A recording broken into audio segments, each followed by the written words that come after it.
Bienvenue à vous dans cette vidéo du commentaire de l'évangile du jour, mercredi 13 mai.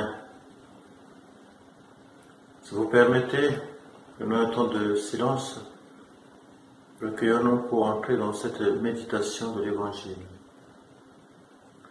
Au nom du Père et du Fils et du Saint-Esprit. Amen. Évangile de Jésus-Christ selon Saint Jean.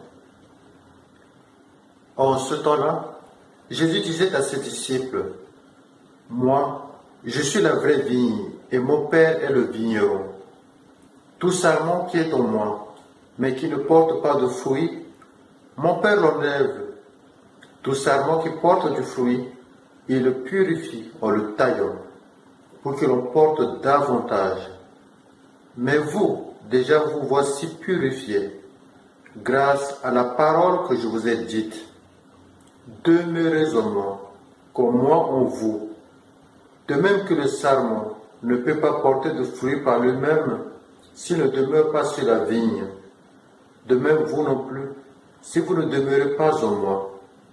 Moi, je suis la vigne, et vous les sarments. Celui qui demeure en moi et en qui je demeure, celui-là porte beaucoup de fruits. Car en dehors de moi, vous ne pouvez rien faire.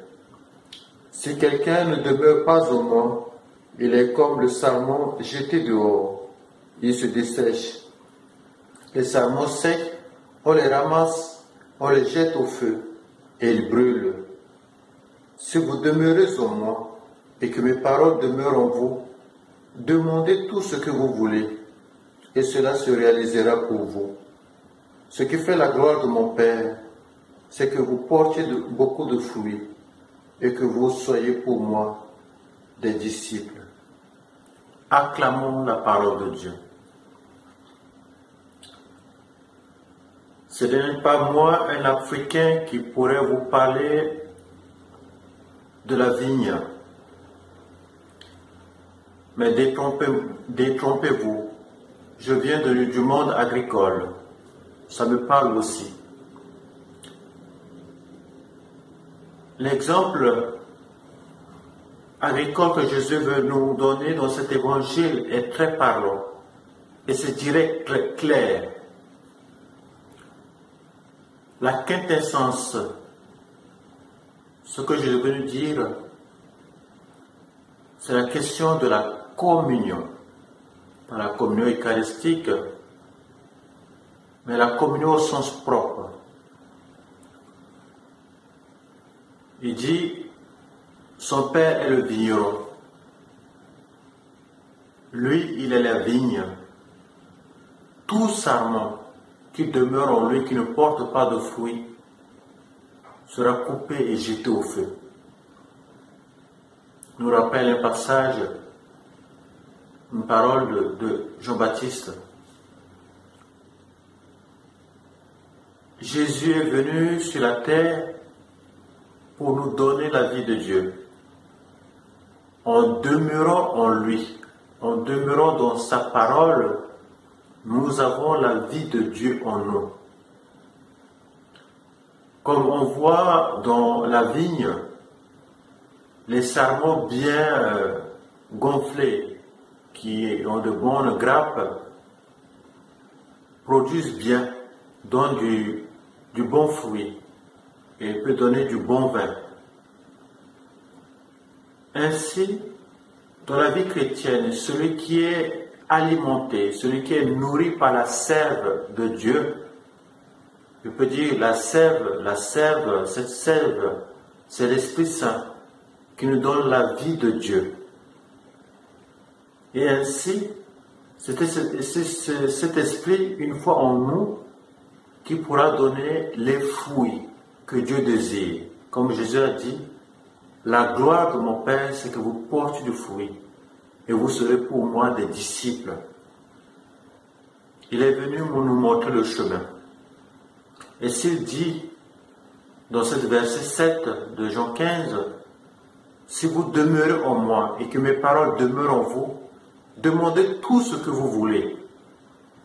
Bien sûr, à première vue, on pense que c'est une solution de tout exaucement de prière. Oui. Mais Jésus a dit quelque part dans l'évangile, jusqu'à présent, vous n'avez rien demandé. Ce qu'il demande, c'est que nous demandions l'Esprit Saint. Et une fois que l'Esprit Saint sera en nous, nous aurons les fruits que Dieu attend. La joie, la paix, la patience, la maîtrise de soi, la bienfaisance, la bienveillance. C'est plus que ce que les demandes superficielles que nous demandons. Ce que Dieu attend de nous, c'est demander l'Esprit Saint. Comme Salomon, quand Dieu lui demande de demander tout ce qu'il veut, il a demandé la sagesse. Et avec la sagesse, il a reçu tant de choses qu'il n'avait pas demandées. Alors, en ce temps de trouble, de confusion, ne perdons pas d'objectif. Retournons à la source. Retournons à celui qui peut nous donner la vie. Nous donner la sève, la vraie sève de vie, qui pourra nous donner la vie qu'on cherche, le bonheur qu'on cherche. En nous préparant à la Pentecôte, c'est peut-être le moyen, parce que pour Dieu, chaque jour est nouveau. Rien n'est encore tard. Alors, courage, courage, courage. Ne baissons pas le bras. Dieu nous aime et de temps en temps, il veut couper les branches, les sarments qui ne servent à rien. Mais souvent, quand il coupe, on crie « aïe !» On pense que Dieu nous a fait du mal. Non. Il veut que nous portions du fruit. Il veut que les sarments soient légers pour porter de bons fruits.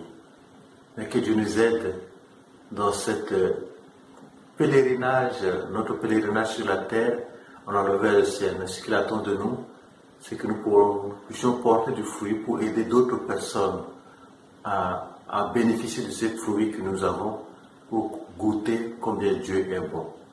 Que la Vierge Marie, Notre-Dame de Consolation, nous aide, nous accompagne.